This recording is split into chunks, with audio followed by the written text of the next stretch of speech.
Welcome back to the Thinking Crypto podcast, your home for cryptocurrency news and interviews. If you are new here, please hit that subscribe button as well as the thumbs up button and leave a comment below. If you're listening on a podcast platform such as Spotify, Apple, Google, iHeartRadio, whatever other platforms there are for podcasts, be sure to leave a 5-star rating and review. It supports the podcast and it doesn't cost you anything.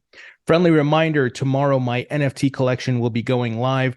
These NFTs, guys, are minted on the XRP ledger. They will be for sale on a Sologenic marketplace, and they, of course, unlock utility for the channel. For example, you get access to an exclusive Discord group where you can get or view interviews early ahead of them being published to the general public. In addition to being able to book some time with me to talk about crypto, YouTube, digital marketing, whatever it may be, it'll be your agenda. So there's much more benefits and perks. So if you'd like to learn more, please visit the link in the description. All right, let's start off by taking a look at the crypto market prices.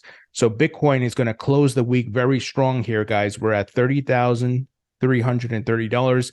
Ethereum at $2,122. BNB at $349, XRP at 52 cents, Cardano at 45 cents. So we're looking good. Keep in mind, though, Bitcoin could move up this week, maybe to 32,000, then have a pullback. So remember, nothing goes up in a straight line. So anticipate strong moves up, pullbacks, consolidations, and building support levels to go to the higher highs. And of course, we're expecting Bitcoin to continue its retracement to 40 to 50K. That's not a guarantee, but there is a high probability of it playing out as it has historically. So that's what I'm looking for this week. And just once again, be prepared for a pullback, but looking good here. We're going to close the week very strong. Very happy about this. Now, Wflr, the Wflr airdrop, which is due to XRP holders, right? Those who participated in the snapshot. Well, if you've been wrapping your Wflr that you receive, I personally wrap and delegate on the Bifrost wallet. Well, today, the number 2 drop was completed. Here, Wflr tweeted out, Wflr 0.02 is now available to claim for all wallets that are holding wrapped Wflr, or WFLR. Connect your wallet to the Wflr portal or set up auto-claiming to obtain your tokens. So I got my tokens, really happy about this. And I will continue to delegate to get more. And then, if the price does pop off to a certain degree, I'll see if I want to take profits in this current year. If not, I'm just going to hold to the next bull market of 2024, 2025, and then sell some there. I'm here to make money. So, I may not sell every single Wflr token I have, but I'm going to take profits, right? And of course, Coinbase, they started distributing the Wflr airdrop, which was way overdue. And of course, it's only to XRP holders who participated in the snapshot. So they tweeted out, outbound transfers have been enabled for Wflr. And I think it was Friday, I got my airdrop from Coinbase. I had a little bit of XRP on Coinbase, so I got a little bit of tokens there. But I had done the snapshot with my XRP portfolio on a different platform. So great to see Coinbase finally honoring their word here and taking care of business. And Wflr is up and running and trading, and you can deposit and withdraw. So this is really great. Please say if you are in the comment section and, are you looking to receive more tokens? Because if you wrap, of course, you're going to be able to claim more tokens. And I think you have up until 60 days or something after the drop to be able to claim it, or the respective tokens get burned, which is great. The supply gets cut. So this is very interesting, guys. I don't know if Wflr is going to be successful. I hope it is. I'm holding the token and it seems promising. And I'll try to have Hugo Filion back on the podcast to talk about what their plans are now that things are up and going. Now, quick notes, though, regarding Wflr, because I had a brain fart moment today. I forgot that in the Bifrost wallet, you had to have at least a few Wflr tokens, maybe 3, 4, 5, in the main wallet to be able to pay for gas fees. And I accidentally wrapped all my Wflr tokens the last time, and I couldn't claim any of the rewards. I couldn't claim my airdrop. So just keep in mind, in the main Wflr wallet that you have, you got to keep a few in there just to pay for the gas fees. And I was like scratching my head. I tweeted at the Wflr handle on Bifrost Wallet on Twitter, but a brain fart moment on my end. I totally forgot. So just to let you guys know from my mistake. And if you're like, I'm stuck, how do I get my claims and all that? Well, you gotta pay for the gas fees, and you gotta have some in the main wallet. So, but guys, the big news that I want to highlight to you all is coming from Congressman Warren Davidson. And boy, is this a big one here. Let me give you the context. First, Paul Grewal, who I recently had on the podcast, he's, of course, had a policy at Coinbase. He highlighted Hester Peirce's scathing dissent from the SEC regarding DeFi and exchanges. He said, in just 60-something words, SEC Commissioner Hester Peirce has managed to articulate all that hits awfully close to home. Thank you. And essentially, the text that he highlighted from Hester Peirce's article or speech, she said, today's commission tells entrepreneurs trying to do new things in our market to come in and register. When entrepreneurs find they cannot, the commission dismisses the possibility of making practical adjustments to our registration framework to help entrepreneurs register, and instead rewards their good faith with an enforcement action. Today's commission treats the notice and comment rulemaking process not as a conversation, but as a threat. She's absolutely right? The hypocrisy of Gary Gensler is insane. He's a scumbag. And as Tom Emmer recently said, he's not a good faith regulator. He should be kicked out. Well, enter Warren Davidson, Congressman Warren Davidson, who, of course, understands crypto. He's the gentleman behind the Token Taxonomy Act and other crypto regulations. So he's been trying to fight on behalf of the industry and innovation in America, and him and Tom Emmer and the others as well. Well, he retweeted Paul Grewal's tweet and said, yep, to correct a long series of abuses, I am introducing legislation that removes the chairman of the SEC and replaces the role with an executive director that reports to the board where authority resides. Former chairs of the SEC are ineligible. Wow. Wow, folks. This is big. To remove the chairman role and replace it with an executive director that reports to a board. The board is the ones that have the authority. This is big. Now, I know some people are going to be, glass half empty on this and say, oh, this is not going to happen. It's not going to pass. But here's the thing. It's not even so much that it has to pass immediately. This may take years, but it puts pressure. And this is why I keep telling you all, tweet, contact your representatives, make content, email, do what you got to do, right? We're putting pressure and we're drumming up as much visibility and noise and getting the attention of other members of Congress and of the media and other government agencies. And it's going to make Gary Gensler feel that pressure. So we have to do things like this. And, not just the congressman, but us as well, be able to spread the news. So this is big. And I remember this Tuesday, April 18th, is the House Financial Committee hearing with Gary Gensler, and they're ready to grill him, right? Congressman Bill Huizenga, Tom Emmer, Patrick McHenry, and all these folks. And one of the big things is they haven't received the documents regarding the FTX situation with the SEC. And as we know, Gary did not do his job. FTX and Sam Bankman-Fried were committing historical fraud. And the SEC was about to give Sam Bankman-Fried and FTX a monopoly pass here in the United States, right? So I love this, guys. This is big. This is a move in the right direction, putting the pain and the pressure. And look, this could certainly pass. Once again, I'm not saying it's going to happen next month or this year. Certainly, we know government moves slow, but it has to start somewhere. So the fact that they're doing this is big. And if you couple this with, look, Ripple may win this lawsuit. I personally think Ripple is going to win, and that's going to be a big loss for Gary Gensler and the SEC. I think Grayscale is going to win. That'll be a big loss for Gary and the SEC.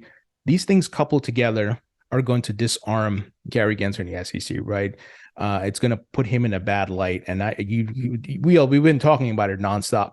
They don't want to lose that Ripple lawsuit. And there's so many layers to it with Bill Hinman and Ethereum and the conflicts of interest. That's why they don't want those documents and the emails and so forth to see the light of day. They know they're going to get exposed and the hypocrisy. And I think it's time that the SEC gets revamped because clearly it is rotten at its core. They're protecting incumbents. They're not trying to protect investors. Gary Gensler is out there with a political agenda. He just wants to get the treasury job. He's just going around shaking down companies, has not provided any clear guidance. So I'm glad there's members of Congress like Warren Davidson that are, going on the offensive here. This is going on the offensive. Put the pressure. So when you introduce a bill like this and it gets coverage and they start talking about it, Gary's not going to like that, right? So this is big, my friends. Very, very big. Now, something else that's interesting, and speaking of interesting, Brian Armstrong, CEO of Coinbase, tweeted out interesting to a tweet thread from Jason Gottlieb, who is a lawyer, and he tweeted out people asking why the SEC Gensler or Gensler are taking a ridiculous position on crypto. For example, come in and register, but haha, you can't actually because crypto doesn't fit our regulations. Is it dumb? ? Evil ? Just protecting incumbents ? No, it's that they don't see the paradigm shift. Well, I think not seeing the paradigm shift is part of it. I think they're trying to protect the incumbents. Remember, Gary Gensler was at MIT teaching people about crypto. He was talking about Bitcoin. He was talking about Ripple. He was talking about Ethereum. He knows the technology, and he was saying there was need for regulations. Then he goes to the SEC and all of a sudden he changes his tune, right? He acts kind of dumb, like he doesn't know what's happening and saying, oh yeah, the clarity is already here. We know, guys, that whoever's sitting in that seat is beholden to the incumbents. And unfortunately, that's a bigger government problem.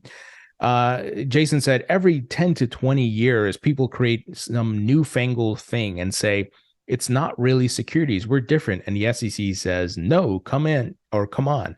The securities laws are designed to be flexible to account for all the different and creative ways to have investment contracts.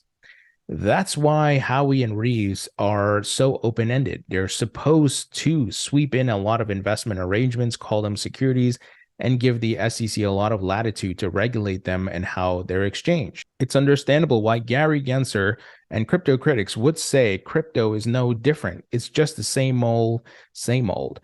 People thinking they're special and different when they're not. There's been a lot of that in the last 90 years. Jason continues, here's the thing, digital assets truly are different. This is the important paradigm shift, a fundamental philosophical change that right now Gensler and his supporters do not understand. You can say that twice. Okay, the skeptical Anon asks, why are they different? Well, for starters, they divorce the asset from the investment contract. You can sell crypto, just software, as part of an investment contract, but it is not the investment contract itself. For incredible depth on that last point, I strongly recommend the New York crypto law, Lewis Cohen, New York crypto lawyer, team's ineluctable modality paper. I'm not sure what that is, but it seems like they wrote a great breakdown on the difference. So he's highlighting that. He said another big difference is disintermediation. Securities require two parties. You're investing in someone else. A crypto token is software, a tool. You can buy it without investing in anything or anyone. Similar, the crypto ecosystems like DeFi exchanges can run autonomously, peer-to-peer protocol. This disintermediation is a fundamental difference from the traditional exchanges or ATSs, and core reason why the SEC's new proposed crypto exchange rule is just wrong-headed. So he continues talking about Hester Peirce's recent dissent. He says, analogy time, Model T cars started rolling out in the early 1920s. One can easily imagine the Secretary of Transportation at the time, if we had one, saying the rules of the road have worked for 90 years. We don't need new rules. Just follow the old ones. That would have been a disaster. The expansion of the American economy would have been hampered and people endangered. Cars would have run on roads designed for horses and buggies with disastrous effects, or just banged together. Good luck. People can assert that crypto is no different than past inventions, that our laws are flexible enough to accommodate. They could have asserted 100 years ago that cars are no different than horse and buggies. I believe they are just wrong today as they would have been then. He says digital assets and disintermediated trading systems are a fundamental paradigm shift in the way people interact with the economy. Failing to recognize this shift and adapt our laws for it will leave America floundering as the rest of the world leaves us behind. Absolutely right. He continues, so I'm not going to read the rest of it, but I think you got the gist of what he's trying to say here. The other thing the other point I often highlight is that these crypto tokens are not native to the United States. The blockchain that they run on are not native to the United States. These nodes and validators are distributed globally, and so are the tokens. So how can you say these set of tokens here in the United States are securities, while everywhere else in the world are virtual currencies and can be used in different ways? And not to mention, you try to put walls around the said tokens here in the United States, people are just going to move them to other jurisdictions and then complete their transactions and do what they need to do. So you're encouraging bad behavior or people to ignore the law, right? Versus being able to work with the entrepreneurs and innovators and have the businesses flourish here. Yes, do you need to put regulations in place? Of course, you need to protect users. But we see the SEC is not trying to protect users. They're trying to stifle innovation. And I've been on record, once again, putting up the roadblocks so that the NASDAQ and the JP Morgans and the Goldman Sachs and the Fidelities can come in, the BlackRocks can come in and set up shop. They want to be selling you the Bitcoin and crypto. They want you to go put your crypto into their custody protection and stake it through them and so forth, right? That's what they want because they lost that power, folks. This is why this big fight is happening right now, this big pushback and Operation Choke Point and so forth. Finally, we got some news here. Speaking of Operation Choke Point, BitPay to pay $1 million to New York's Financial Services Department. An investigation found that BitPay's cybersecurity and anti-money laundering programs were not in compliance with New York State's Department of Financial Services regulations. In an underreported settlement, BitPay and the New York State Department of Financial Services came to terms on March 16th after regulators said the company failed to ensure compliance and anti-money laundering laws and cybersecurity regulations. Here's a quote: BitPay has fully cooperated with the NYSDFS and is pleased to have resolved this matter. The settlement concerned historical shortcomings in BitPay's regulatory programs identified in a 2018 and 2021 examination conducted by the NYDFS. BitPay CEO Stephen Pear told Blockworks. NYSDFS said that it first examined BitPay from July 2018 to December 2018 and found deficiencies in regard to its cybersecurity regulations and anti-money laundering compliance programs. So this seems like, hey, back then in 2017, 2018, in the wild, wild west of crypto, you guys didn't do this and pay your fine. I think there's going to be more of these, which is fine. Like, I think that's what's happening with Binance right now with the CFTC lawsuit against them. Hey, they did something in 2018. Yeah, everybody was new to this whole scenario. A lot of these companies like Binance had just started up and they weren't mature and they didn't have the structure, the regulatory structure. They didn't have lawyers and all these things in place. Now they do, right? But I get it. Look, these regulators want to come and get their pound of flesh. As long as it's not a ridiculous fine and they're not trying to shut the business down, I'm okay with that. I get it, right? As long as things are in the right order now and they can continue business, then that's fine. So that's kind of what this is. But what we don't want is the draconian regulator overreach, like what Gary Gensler is doing, trying to kill and stifle the innovation. So, guys, that's the news. Let me know what you think about this bill that Congressman Warren Davidson is about to put out. This is really interesting. And then did you get your Wflr airdrop? And let me know what you guys think, and I'll talk to you all later.